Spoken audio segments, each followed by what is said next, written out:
Hello students. आज हम class 10th के फिजिक्स का second chapter human I the colourful world इसको हम आज समझेंगे और देखेंगे कि इसके अंदर क्या क्या है। इस चैप्टर के अंदर जो चीजें हमने पढ़नी है, सबसे पहले हम पढ़ेंगे द स्ट्रक्चर ऑफ ह्यूमन आई, कि जो हमारी इंसानी आंख जो है ह्यूमन आई, ये किस तरह से बनी हुई है, इसकी बनावट कैसी है, इसका पूरा का पूरा कंस्ट्रक्शन हम कैसे कर सकते हैं और इसके डिफरेंट पार्ट्स क्या हैं और उनके फंक्शन क्या है, हम लोग एक तो वो देखेंगे। सेकंड हम ये देखेंगे कि इमेज फॉर्म्ड इन आई, कि आंख के अंदर हमारी जो ह्यूमन आई है इसके अंदर इमेज बनती है, वो किस किस्म की इमेज बनती है, कहां बनती है, और अगर नहीं बनती है तो वो उसमें कौन सी खराबियों की वजह से बनती है, which is called defects of eye. हम उसको पढ़ेंगे। उसके बाद जो थर्ड मोस्ट इंपॉर्टेंट जो एस्पेक्ट होगा जिसको हम लोग पढ़ेंगे और समझेंगे, दैट इज कलरफुल वर्ल्ड, जो हमारी आंखों से होता है, हम उसको देखेंगे, जो कि एक एक बहुत ही अमेजिंग, सरप्राइजिंग और इंटरेस्टिंग फिनोमिना है। हम उसको समझने जा रहे हैं। अब जो ह्यूमन आई है, व्हाट इज एन ह्यूमन आई, इंसानी आंख होती क्या है, ये क्या है, it is one of the 5 most sensitive sense organs. हमारी जो आंख है 5 सेंस ऑर्गन्स में से एक सेंस ऑर्गन है जिसकी एबिलिटी है चीजों को पहचानने की, देखने की और कलर्स को देखने की, पहचानने की। और इसकी एक और एबिलिटी है, that it permits light to enter itself, अपने अंदर जाने के लिए परमिट करती है लाइट को। आप लोगों को मैं एक चीज पूरी की पूरी बता दूं कि ह्यूमन आई जो है इसके अंदर एक ऐसी एबिलिटी है, that it can recognize different colours, अलग अलग रंगों को पहचान सकती है। अभी हमने तो आज तक व्हाइट लाइट के अंदर हमने यही पढ़ा है, सनलाइट जो है 7 रंगों की है, मगर हमारी जो आंख है सारे के सारे रंगों को पहचान सकती है। और इसके अंदर जो सबसे इंटरेस्टिंग जो बात आपको नहीं मालूम होगी वो ये है कि ये जितने भी कलर हैं उन सब कलर्स में से जो येलो कलर है उसको बहुत जल्दी और सबसे मैक्सिमम उसको आइडेंटिफाई करती है। Now students, our first topic is structure of eye. अब हम देखेंगे आई हमारी स्ट्रक्चर क्या है। मैंने यहाँ पे एक स्ट्रक्चर ड्रॉ कर लिया है। अब ये स्ट्रक्चर के अंदर आपको फर्स्ट क्या करना है, एक सर्कल ड्रॉ करना है, यहाँ से थोड़ा सा मिटा के ये सब वर्किंग्स आपको करनी है। यहाँ से थोड़ा सा मिटा के इस तरह से 2 पैरेलल लाइंस लेके आपको ड्रॉ करना है और बीच में से एक एरो ड्रॉ करना है। ये सब आप कर लोगे, मुझे मालूम है, और आपके टीचर्स भी आपको हेल्प कर देंगे। और जो क्लास के अंदर है, क्लास के अंदर भी आपको ड्रॉ करना सिखाते, ये सिखाया जाता है। Even in class 8th also you learn how to draw the structure of human eye. 10th में भी आपको सिखाया ही जाएगा, तो आप लोग देख सकते हैं, कॉपी कर सकते हैं। अब इसके अंदर डिफरेंट डिफरेंट पार्ट्स है, हमको लेबलिंग करनी होती है। यहाँ पे हमारा रेटिना होता है, रेटिना के ऊपर क्या होता है, इमेज फॉर्म होती है। उसके बाद this is our optic nerve, this place is our blind spot. ये जो हमारा यहाँ पे जो कन्वेक्स लेंस बना हुआ है, ये हमारा क्रिस्टलाइन लेंस है। और हमारे जो ह्यूमन आई है इसके अंदर क्या होता है, जो लेंस है वो हमेशा आपको क्या मिलेगा, कन्वेक्स लेंस मिलेगा। तो आप लोग ध्यान रखिएगा, this is called crystalline lens. और ये जो यहाँ दिखाया हुआ है, जो ऐसे छोटी छोटी 2 एरोस आए हुए हैं, दीज आर आइरिस। और ये सेंटर पॉइंट जो है ये पीपल है। जो बाहर जो हमको चीज नजर आई है ये कॉर्निया है। और जो यहाँ पे छोटे छोटे मैंने मसल्स बनाए हैं, छोटे लाइन्स बनाई हैं, जो कि इस छोटे सर्कल को आके यहाँ पे लेंस को टच कर रहा है, this is called ciliary muscles. और अब ये हमारा जो आई लेंस है ये किस तरह से काम करता है मैं ये भी बताऊंगा, और आपको ये भी बताता हूँ कि जो ये सिलेरी मसल्स है ये कैसे काम करेंगे, आइरिस कैसे काम करेगा। अब हम इनको थोड़ा। नाउ स्टूडेंट्स, मैंने पूरी की पूरी आई बता दी। अब मैं आपको बता रहा हूँ कॉर्निया के बारे में, कि ये कॉर्निया जो है, जो सबसे आउटर मोस्ट पोर्शन आई का है, दैट इज कॉर्निया। और जब भी कोई लाइट आती है, अगर लाइट यहाँ से आएगी तो सबसे पहले वो कहाँ से पास करती है, कॉर्निया से पास करती है। अब ये कॉर्निया से पास करने के बाद क्या होगा कि लाइट को इस सेंट्रल पोर्शन से पास करना पड़ेगा। जो ये सेंट्रल पोर्शन है, दिस इज अवर प्यूपल। अब होगा क्या कि अगर रोशनी की इंटेंसिटी, लाइट बहुत ज्यादा आ रही है, तो ये क्या कर सकती है, हमारी आई को डैमेज कर सकती है, नुकसान पहुंचा सकती है, और हम लोग अंधे भी हो सकते हैं। तो अब इसके अंदर क्या होगा कि जो आपको थोड़े से जो ब्लेड्स टाइप नजर आ रहे हैं, this is called our iris. अब आइरिस क्या करता है कि अगर लाइट ज्यादा आ रही है, इंटेंसिटी ऑफ लाइट ज्यादा है, तो उसको क्या करता है, आइरिस क्या करता है, एक्सपैंड कर देता है। और ये यहां से इसको क्या करता है, इस पीपल को छोटा कर देता है, करके कि आई के अंदर ज्यादा रोशनी ना जा सके। और अगर अंधेरा हो जाए तो ये करता है, ये रिलैक्स कर जाता है, जिसकी वजह से क्या है कि रोशनी क्या करती है, ज्यादा एंटर कर सकती है और हम क्लियरली देख पाते हैं। अब जो चीज है वो हमको देखना है, जो हमारा आई लेंस है, जो क्रिस्टल लेंस है, वो किस तरह से काम करता है। हम जब भी क्या करते हैं कि एक ऑब्जेक्ट को हमने जो लास्ट लेसन के अंदर हमने तो पढ़ा ही था कि कन्वेक्स लेंस किस तरह से काम करता है। तो कन्वेक्स लेंस जब भी कोई इमेज फॉर्म करेगा तो वो कहाँ फॉर्म करेगा, उल्टी इमेज करेगा, दैट विल बी इन्वर्टेड। और वो रियल इमेज फॉर्म होती है। यही काम होता है कि अगर हमारी आई के सामने कोई भी ऑब्जेक्ट आती है तो हमारे रेटिना के सामने जो इमेज फॉर्म होती है वो क्या है कि इन्वर्टेड इमेज तैयार होती है। जो इमेज होगी वो इन्वर्टेड होगी, ये बात याद रखना कि, और साथ में वो रियल भी होगी। ये चीज इसके अंदर एक फिनोमिना आता है। और ये क्यों आता है? बिकॉज कि जो हमारा आई लेंस है इसके पास एक एबिलिटी है to adjust the focal length. क्योंकि ये क्या करता है कि इस तरह से अगर आई जारी है तो रेटिना इसका यही मौजूद है, ये और ये डिस्टेंस हम चेंज नहीं कर पाते। तो हमको इतना मालूम है कि लेंस के सामने अगर कोई भी इमेज रखी जाए डिफरेंट डिफरेंट प्लेसेस पे तो ऑब्जेक्ट डिफरेंट डिफरेंट प्लेसेस पे फॉर्म होती है। तो अब जब ऑब्जेक्ट यहां से मूव कर रही है तो मगर ये जगह तो ये डिस्टेंस तो मूव नहीं कर पाता, तो इमेज पीछे भी जा सकती है, इमेज सेंटर में भी आ सकती है। यही एक खासियत है हमारे आई लेंस के अंदर कि वो क्या करता है, अपने आप ही अपने आप को एडजस्ट कर लेता है इस इमेज के हिसाब से कितने डिस्टेंस पे है उसको देखकर। जो फोकल लेंथ है इस लेंस का, इसकी एबिलिटी है आई की कि ये इसको क्या कर। अब इमेज कैसे बनती है, इमेज के लिए मैंने आपको पूरी की पूरी डायग्राम दिखाई थी। उसके अंदर मैंने यहाँ पे 2 लाइंस बताई थी और बोला था मैंने ये सिलेरी मसल्स है, ये हमारा क्रिस्टलाइन लेंस है। अब होता क्या है कि अगर आई के नजदीक में कोई ऑब्जेक्ट आ जाती है, 2 कंडीशन हो सकती है कि अगर एक नियर प्लेस पे ऑब्जेक्ट हो और एक फार पे हो, तो वो ये तो अपनी जगह से हिलेगा नहीं, यहाँ पे रेटिना पे अपनी जगह से नहीं हिलेगा। रेटिना अगर यहाँ पर है तो ये डिस्टेंस ही आगे पीछे हो रहा है कि ऑब्जेक्ट इधर भी है और ऑब्जेक्ट इधर भी है। तो अब इसके लिए ये कैसे काम करेगा, और ये डिस्टेंस के ऊपर इमेज को हमेशा रेटिना के ऊपर ही फॉर्म होना है, तो ये कैसे हो सकता है? इसके लिए एक स्पेशल कंडीशन है हमारी आई के अंदर, दैट इज ये सिलेरी मसल्स जो हैं अपना एक बड़ा ही अहम रोल अदा करते हैं, जिसकी वजह से हमारे आंख के अंदर रेटिना के ऊपर एक इमेज फॉर्म होती है जो रियल एंड इन्वर्टेड है। अब वो सब चीजें बताऊंगा कि होता कैसे है। देखिए, अगर ऑब्जेक्ट नियर है, पास में है, तो क्या करता है कि ये जो हमारा सिलेरी मसल है ये क्या करता है कि इसको प्रेशर देगा। जब प्रेशर देगा यहां से, तो ये क्या करेगा कि हमारा जो लेंस है ये थोड़ा सा थिक हो जाएगा, ये थोड़ा सा मोटा हो जाएगा। और मोटा होने से क्या होगा, इसकी जो फोकल लेंथ है वो डिक्रीज कर जाएगी। जब फोकल लेंथ डिक्रीज हो जाएगी तो इमेज जो है, जो भी यहां से अगर ऐसे इमेज आ रही है तो वो क्या करेगी, वो जाके सीधा कहां फॉर्म करेगी, रेटिना के ऊपर ही जाके फॉर्म करती है। ये एक कंडीशन आती है। और अगर क्या हो, ऑब्जेक्ट दूर है तो क्या होगा, ऑब्जेक्ट दूर होगा तो क्या करेगा, ये सिलेरी मसल इसको खींचेगा इस आई लेंस को, और जब खींचने से क्या करेगा, ये आई लेंस पतला हो जाएगा। और पतला होने से फिर से जो इमेज है कहां फॉर्म करती है, रेटिना के ऊपर ही फॉर्म। ये कंडीशन सिलेरी मसल्स जो है हमारे आई लेंस को खींचकर और उसको कॉन्ट्रैक्ट करके ही काम में लाते हैं।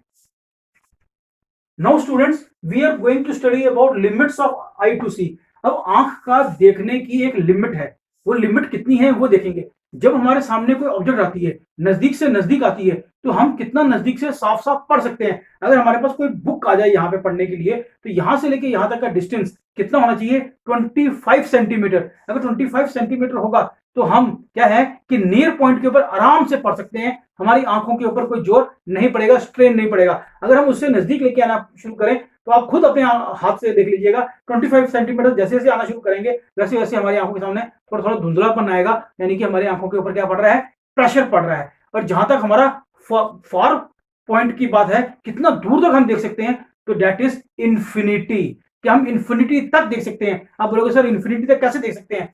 चांद, मून, यू सी मून, क्या मून नजदीक है? नहीं, it is at a infinity point. Stars, ये उससे भी दूर हैं, हम उसको भी देख सकते हैं।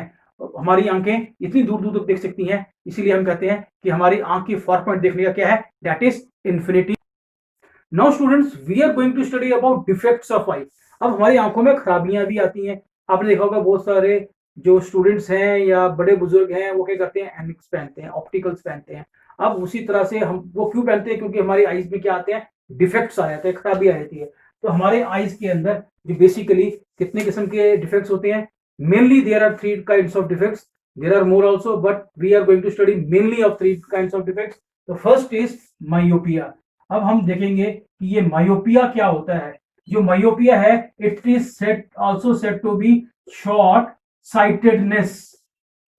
शॉर्ट साइटेडनेस, एक इसको ये बोलते हैं। इसका एक और नाम है नियर साइटेडनेस, ये लिख लीजिएगा। अब ये है, अब इसके अंदर होता क्या है, ये एक ऐसा किस्म का डिफेक्ट है। इसके अंदर होता क्या है कि ये डिफेक्ट के अंदर हम लोग क्या हैं, जो नियर बाई ऑब्जेक्ट्स हैं, यानी कि जो नजदीक की चीजें हैं, उसको हम क्लियरली सी कर सकते हैं। We can see nearby objects clearly. But जो हम लोग क्या है, जो प्रॉब्लम क्या आती है, प्रॉब्लम आती है कि जो फार अवे ऑब्जेक्ट्स हैं, यानी कि जो दूर की चीजें हैं, we can not see them clearly.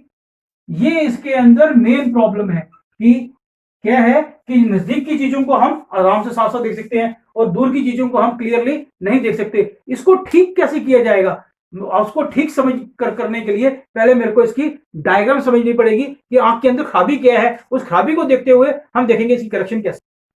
अब ये जो मायोपिया वाली प्रॉब्लम जो है, इसमें क्या होता है कि अगर ऑब्जेक्ट कोई यहां पर पड़ी है, ये हमने यहां पे रखा है और वो दूर है, अब वो चीज बन हमारी आंखों के कहां फॉर्म होनी चाहिए, उसकी इमेज फॉर्म होनी चाहिए कहां पर, रेटिना के ऊपर।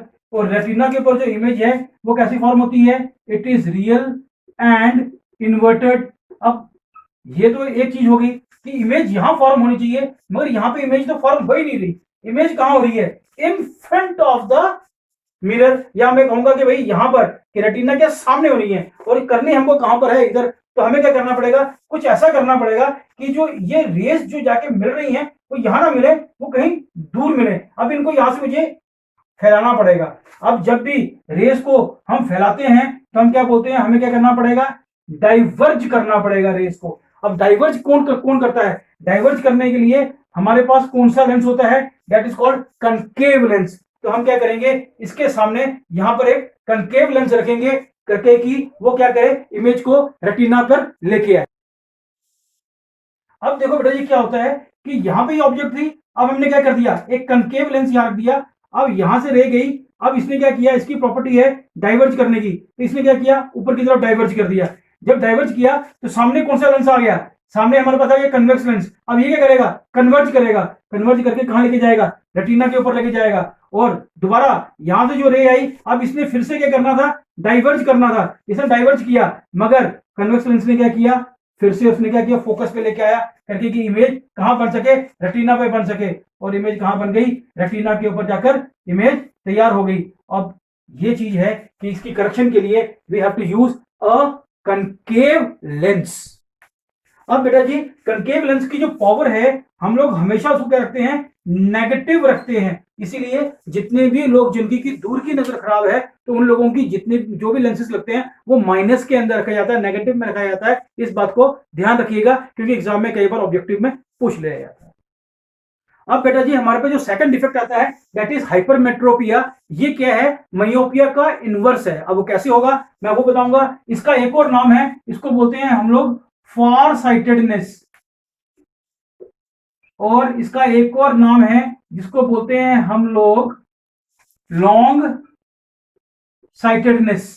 अब इसके अंदर क्या होता है कि जो मेन चीज होती है कि जो आदमी है, जो पेशेंट है, जिसको कि ये बीमारी है, जिसके अंदर ये आई के अंदर डिफेक्ट आया हुआ है, वो क्या करता है, दूर की चीजों को साफ साफ देख सकता है जबकि नजदीक की चीजों को क्लियरली नहीं देख सकता। इसके करेक्शन के लिए भी हमारे पास एक डायग्राम आएगी जिसको हम रे डायग्राम बनाएंगे आई की, और उससे समझने की कोशिश करेंगे कि इस डिफेक्ट्स को किस तरह से दूर किया जाए। अब क्या बेटा जी, अब मैंने फिर से एक आई बनाई, ये हमारा आई लेंस बन गया। अब ये रे ऑफ लाइट जो आ रही है, अब इसने क्या करना है, इसने कन्वर्ट करना है कहां, रेटिना में। मगर इसकी एक प्रॉब्लम है, प्रॉब्लम क्या है कि इमेज कहां बनी, इमेज बनी बिहाइंड द रेटिना। अब देखो मायोपिया के अंदर कहां बनी थी, in front of the retina, और इसके अंदर कहां बन रही है, behind the retina image form हो रही है, जिसकी वजह से क्या है, इसको एक प्रॉब्लम आ रही है। वहां पर हमने रेस को क्या किया, रेटिना पे लेके आने के लिए उसको हमने क्या किया था, दूर करने की कोशिश की थी करके कि वो एक जगह पे आके जहां रेटिना के ऊपर फॉर्म हो जाए। और अब हमने इसको नजदीक लेके आना है, तो हम क्या करेंगे, अब कनकेव लेंस नहीं यूज करेंगे, अब हम यहाँ पे कन्वेक्स लेंस यूज करेंगे करके कि वो क्या हो, रेस रेटिना पे फॉर्म हो जाए। अब वो देखते हैं। अब हमने क्या करना है बेटा, इसके सामने हमने क्या रख दिया, एक कन्वेक्स लेंस रख दिया। अब इस लेंस की क्या प्रॉपर्टी है कि ये क्या करेगा, कन्वर्ज करेगा। मगर यहां से ये फर्दर और कन्वर्ज होगा, और कहां जाके मिलेगा कि थोड़ा सा और कन्वर्ज हो गया, थोड़ा सा और कन्वर्ज होने के बाद जो डिस्टेंस यहां से था वो क्या पे फॉर्म हो गया, वो इमेज आके फॉर्म हो गई रेटिना के ऊपर। तो यहाँ पर हमने क्या किया, एक कन्वेक्स लेंस किया और इसकी जो पावर को मेजर करते हैं हम लोग वो पॉजिटिव से करते हैं। इसीलिए जो पेशेंट्स जिनको कन्वेक्स लेंस लगता है उनका नंबर हमेशा प्लस में होता है और यहाँ पर हम लोग कन्वेक्स लेंस इस्तेमाल करते हैं। अब हमारे पास लास्ट डिफेक्ट जो है दैट इज कॉल्ड प्रेस बायोपिया। ये तकरीबन देखा गया है कि जितने भी ह्यूमंस हैं आफ्टर द एज ऑफ 40 उनके अंदर ये डिफेक्ट देखा जाता है या फिर ओल्ड एज में देखा जाता है। इसके अंदर एक ऐसी बीमारी होती है कि जो हमारा आई बॉल है, जो हमारा लेंस है वो स्फेरिकल हो जाता है, जिसकी वजह से जो इमेज है वो सही फॉर्म हो नहीं पाती, ना नजदीक की ना दूर की। कभी कभी तो एक होती है, कभी कभी दोनों हो जाती हैं। तो इस केस के अंदर क्या करते हैं कि हम लोग उसके अंदर जो ग्लासेस देते हैं जिसके अंदर हमारे पास ऊपर एक अलग मिरर लगा होता है और नीचे एक अलग मिरर लगा होता है जिसको हम बोलते हैं बाइफोकल लेंस लगाते हैं। इसके अंदर हमारे पास जो ऊपर हमारे पास जो होता है that is said to be concave lens और यहाँ पे हम लगाते हैं कन्वेक्स लेंस लगा देते हैं। ये दोनों लेंस मिक्स करके चलता है जिसकी वजह से ये हम इस बीमारी को कंट्रोल में ले। Now students, we have a concept which is said to be total internal reflection. ये क्या है? This is a special case. इसको हम लोग बोलते हैं special case of refraction. देखो कॉन्सेप्ट है टोटल इंटरनल रिफ्लेक्शन, मगर ये एक स्पेशल केस है किसका? रिफ्रैक्शन का। हम पढ़ कह रहे हैं रिफ्लेक्शन, समझाने क्या लगा हूं रिफ्रैक्शन। अब ये चीज है कि इसके अंदर एक स्पेशल केस बनता है रिफ्रैक्शन का। इसमें होता क्या है कि ये केस तब होता है जब भी कोई लाइट कहां से चलती है, डेंसर से रेयरर के अंदर एंटर करती है। इस बात को ध्यान रखिएगा। और ये तभी एक्सपीरियंस किया जाता है when light travels from denser medium to rarer medium, नहीं तो ये चीज हम कभी भी एक्सपीरियंस नहीं करते हैं। अब इसके अंदर होता क्या है, से this is a denser medium and this is a rarer medium. ये एयर है, यहां मैंने वाटर रख दिया। अब रे ऑफ लाइट क्या हुई, यहां से आई, इस पॉइंट नॉर्मल के ऊपर आकर टच किया इसने। This is our incident light रे, ये हमारी क्या है, इंसिडेंट लाइट है। अब होगा क्या, जब डेंसर से रेयरर में जाएगी तो इसको क्या करना है, नॉर्मल से अवे की तरफ मूव करना है। ये क्या किया, रेयरर के अंदर जैसे ही गई डेंसर से इधर, तो रे ऑफ लाइट क्या हो गई, हमारी नॉर्मल से अवे चले गई। ये हमारी एंगल ऑफ रिफ्रैक्शन आ गया, रिफ्लेक्शन आ गया। अब उसी तरह से मैं क्या करता हूं कि जो इंसिडेंट लाइट है इसको मैं थोड़ा सा एंगल को इंक्रीज कर देता हूं। जितना ही मैं एंगल यहां पे इंक्रीज करूंगा तो ये जो रिफ्लेक्टेड रे होगी ये क्या होगी, थोड़ा सा ऐसे हो जाएगा। और जैसे जैसे मैं इसको यहाँ पे इंक्रीज करते जाऊंगा तो एक टाइम ऐसे आएगा कि ये बिल्कुल किसके ऊपर आ जाएगी, इस लाइन के ऊपर, इस प्लेन के ऊपर आ जाएगी जो कि इसके ऊपर चलेगा। इस केस के अंदर क्या होगा, angle of reflection will be equal to 90 degree. और जब भी ऐसा होता है तब हम कहते हैं this is said to be a critical angle. मैंने सीए लिखा है, आप लोग को ध्यान रखना है यार, critical angle is always equal to 90 degree, ये होगा। मगर अब इसके अंदर एक और प्रॉब्लम होती है कि अगर मैं फर्दर और इंक्रीज कर दूं, यहां से इंसिडेंट रे को मैंने थोड़ा सा और इंक्रीज किया, देखो डेंसर से रेयर में जा रहा है, अब 90 डिग्री बन चुका है, तो क्या होगा, ये रे ऑफ लाइट इसी मीडियम के अंदर रिफ्लेक्ट हो जाएगी। और जब ये रिफ्लेक्ट होगी तो ये हम लोग बोलेंगे this phenomena is said to be total internal reflection. मैंने यहां लिख दिया total IR, it means total internal reflection. ये फिनोमिना है कि सेम मीडियम के अंदर वापस आ गया। और ये फिनोमिना हमको सिर्फ तभी एक्सपीरियंस होता है जब हम डेंसर से रेयर की तरफ बढ़े, नहीं तो हमको ये फिनोमिना कभी रेयर से डेंसर के अंदर देखने को नहीं मिलता। जब भी लाइट डेंसर से रेयर में जाएगी तभी ये हमने फिनोमिना हम लोग इसको नोट कर सकते हैं, नहीं तो हम लोग नोट नहीं कर। Now students, next topic is scattering of light. Now what is scattering of light? Whenever ray of lights are traveling in any medium, say for example it is traveling in a medium where certain more media are there, जैसे कि for example air में जा रहा है, light travel कर रही है, तो एयर में क्या है, अलग अलग किस्म के पार्टिकल्स वहां पे मिलते हैं, कुछ गैसियस पार्टिकल्स हैं, कुछ वाटर पार्टिकल्स हैं। और ये लाइट यहाँ पे आई, एक पार्टिकल से टकराई तो क्या हुआ, एक अलग डायरेक्शन में चलेगी। फिर यहाँ पे आई, यहाँ पे एक पार्टिकल मिला, एक अलग डायरेक्शन, यहाँ पे आई, इधर चले गई, यहां से एक लाइट आई, वो इधर चले गई। यहां से आई वो इधर चले गई। No this kind of phenomena is said to be scattering of light, because when light moves in a medium, तो फॉर एग्जांपल एयर, तो उसके अंदर वाटर पार्टिकल्स या गैसेस पार्टिकल्स, कुछ और मॉलिक्यूल्स हो सकते हैं जो सस्पेंडेड होंगे, तो लाइट उनमें से पास करती है। When light passes through such molecules it gets scattered, this is called scattering of light. Now next topic is dispersion of light. अब डिस्पर्शन ऑफ लाइट के लिए मैंने यहाँ पे एक प्रिज्म ले लिया और मैंने क्या किया कि एक व्हाइट लाइट, यानी कि कोई भी सनलाइट मान लीजिए या कोई और लाइट ले ली, मैंने व्हाइट लाइट ली, मैंने प्रिज्म के ऊपर क्या की, इंसिडेंट करवाई। जब इंसिडेंट करवाई तो इसको कहीं ना कहीं तो जाना होगा। अब क्या होगा, मैं यहाँ पर एक नॉर्मल ड्रॉ कर रहा हूँ। नॉर्मल ड्रॉ करने से क्या होगा, मुझे पता लग जाएगा होना क्या है। अब देखिए यहाँ पे तो एयर है, this is rare and this is denser. मैं सिर्फ समझाने के लिए लिख रहा हूँ। तो यहाँ पे रेयर मीडियम है, ये डेंसर है। तो अब ये क्या होगा कि जब रेयर से डेंसर में जाएगी तो लाइट कहां पे चलनी चाहिए, नॉर्मल की तरफ मुड़नी चाहिए। मगर ये कौन सी लाइट है, दिस इज व्हाइट लाइट। और जब भी हम लोग क्या करते हैं, व्हाइट लाइट को प्रिज्म के अंदर से पास करवाते हैं, तो लाइट क्या होती है कि ये इसका दो हिस्सों में कुछ इस तरह से नजर आती है। अब लाइट यहां स्कैटर होगी, डिस्पर्स करेगी, कैसे करेगी उसको समझने के लिए आपको व्हाइट लाइट को समझना पड़ेगा। व्हाइट लाइट जो है कितने रंगों से बनी है, 7 कलर से। कौन से विबजियोर, WIBGYOR,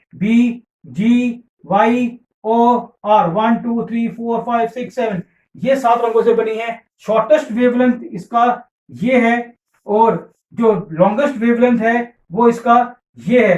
तो आप लोग याद रखिएगा। तो ये क्या करता है कि जो वॉयलेट कलर यहाँ पे आ जाएगा, रेड कलर इधर आ जाएगा, तो ये क्या करेगी, पूरे 7 रंगों के अंदर इस तरह से ये बट जाएगी और ये सारे के सारे जो कलर हैं इस तरह से हमको नजर आएंगे। और ये चीजें पूरी की पूरी क्या होंगी, यहां से फिर जब पास करेंगी तो ये इस किस्म से इस तरह से पास करेंगी। और ये जो फिनोमिना है, दिस फिनोमिना, यहाँ पे अगर हम स्क्रीन लगा दें तो ये 7 रंग हमको अलग अलग नजर आएंगे। This phenomena is said to be what, dispersion of light. Now another concept is dispersion of light. के सामने से हमारा निकलता है डबल डिस्पर्शन ऑफ लाइट, जिसको हम लोग Newton's dispersion of light with in prism हम कहते हैं। इसके अंदर डबल प्रिज्म लगता है। इसके अंदर क्या होता है कि यहां पर सेम काइंड ऑफ प्रिज्म, जैसा ये प्रिज्म था सेम मटेरियल सेम साइज का रख दिया और हमने यहां से व्हाइट लाइट पास की। यहां पे क्या हो रहा है, देखो कि लाइट कहां पे आ रही है, ये 7 रेज ऑफ लाइट कुछ इस तरह से आएंगी और फिर यहां से ये करेंगी एक पॉइंट पर आके क्या करेंगी, मिलेंगी। और यहां से ये क्या करेंगी, आगे फिर से एक रे ऑफ लाइट के रूप में ये निकल जाएंगी। और इसको हम लोग बोलते हैं न्यूटन्स प्रिज्म ऑफ एक्सपेरिमेंट या फिर डबल डिस्पर्शन ऑफ लाइट का। Now how is rainbow form, ये भी एक है। अब इसके अंदर क्या होता है, जब भी बारिश होती है, और ये मैंने ह्यूमन आई बनाई है, यहाँ पे मैंने सन बनाया है, ये हमारा वाटर ड्रॉपलेट है। इसके अंदर जो है रेनबो कैसे फॉर्म होता है, रेनबो होता है when ever sunlight passes through a droplet. तो उसके अंदर क्या होता है, सेम फिनोमिना होगा कि लाइट कितने आगे क्या होगी, डिस्पर्शन हो जाएगी। डिस्पर्शन होने के बाद क्या होता है कि ये लाइट इस तरह से इसके अंदर इंटरनल रिफ्रैक्शन होगी। और जब इंटरनल रिफ्रैक्शन होगी तब क्या होगा, हमें एक ये सारे के सारे कलर्स जो हैं डिफरेंटली नजर आएंगे। और डिफरेंट नजर आने से 7 कलर को हम लोग आइडेंटिफाई कर पाएंगे। यहाँ पे बनेगा रेनबो। मगर ये रेनबो जो हमको नजर आता है एक सेमी सर्कल की फॉर्म में नजर आता है, but rainbow is never in the form of semi circle, it is a complete circle. अगर हम एक किसी एरोप्लेन में ट्रेवल कर रहे हैं तो हम वहां से देख सकते हैं it forms of complete circle. मगर हम लोग क्योंकि अर्थ के ऊपर है, हमारा विजन इतना दूर नहीं जा पाता, तो हमको वो हाफ सर्कल ही नजर आता है। Now our next concept is heavenly bodies appear slightly raised. जितने भी हेवनली बॉडीज हैं इस हमारे एटमॉस्फेयर के अंदर, वो सारी सारी हमें अपनी जगह पे नजर ना आके थोड़ी सी ऊपर या नीचे नजर आती हैं। ऐसा कारण क्यों होता है, नीचे तो नजर नहीं आती मगर थोड़ी सी स्लाइटली ऊपर ही नजर आती हैं अपनी जगह से। उसका एक मेन कारण है, मैंने यहाँ पे एक हेवनली बॉडी ले ली, स्टार ले लिया, ये हमने अपनी अर्थ ली और अर्थ का मैंने यहाँ पे एक एटमॉस्फेयर ड्रॉ कर लिया।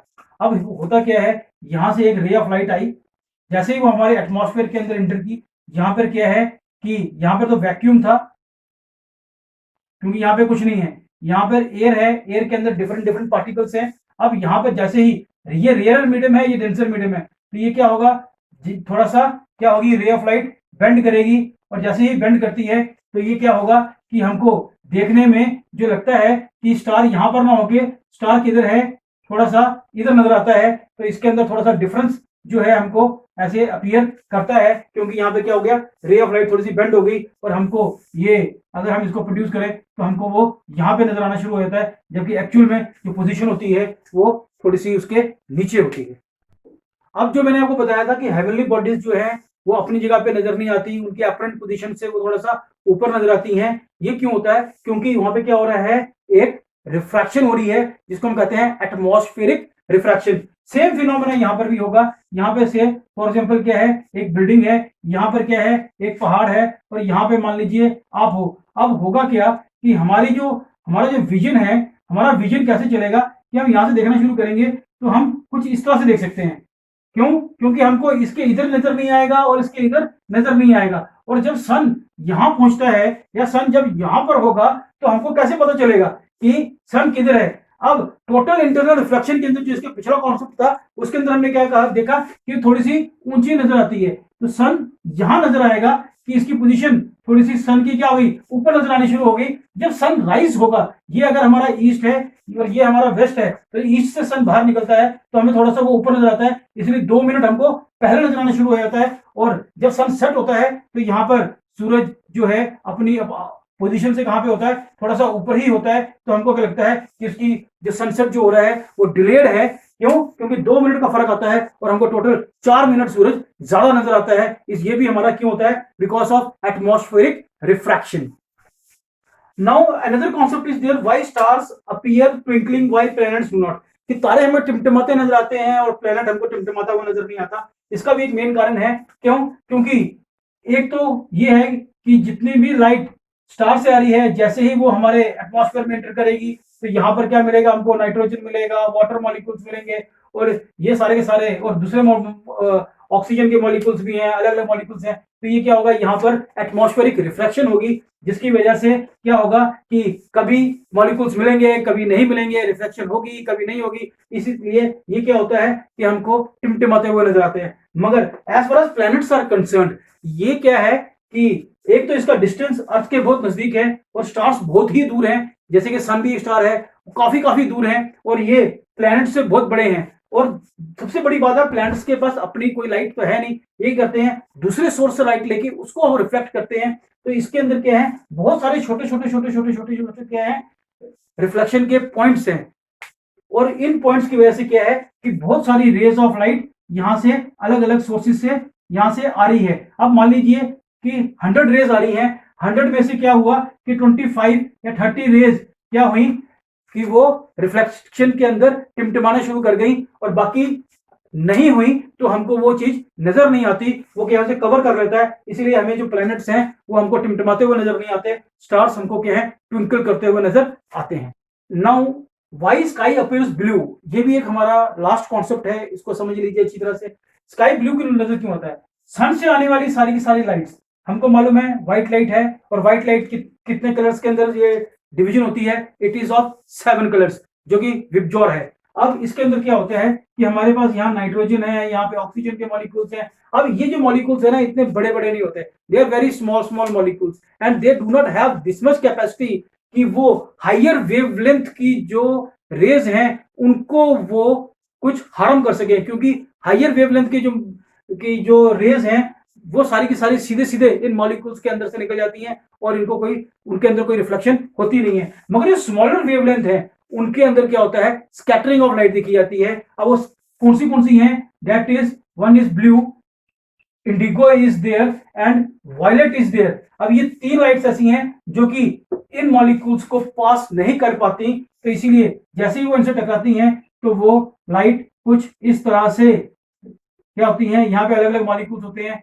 वो पूरा इसको, ये तीनों के तीनों अगर देखा जाए, वायलेट, ब्लू, इंडिगो भी ब्लू होता है, ये भी ब्लू है, वायलेट भी बिल्कुल वैसे ही शेड है। तो ये क्या है, पूरे के पूरे आसमान के अंदर, पूरा स्काई के अंदर हमको ऐसा नजर आता है कि ब्लू कलर पूरा का पूरा स्कैटर्ड हो गया, और बाकी जितने भी कलर्स हैं वो सारे के सारे यहाँ से पास कर जाते हैं, उनमें कोई रिफ्लेक्शन होती नहीं है, इसीलिए हमको स्काई क्या है, एक ब्लू कलर में नजर आता है। मेरी आपसे गुजारिश है, प्लीज लाइक एंड सब्सक्राइब कीजिएगा, क्योंकि ऐसे कॉन्सेप्ट्स को समझाने के लिए आप लोगों को पता है कितनी मेहनत करनी पड़ती है।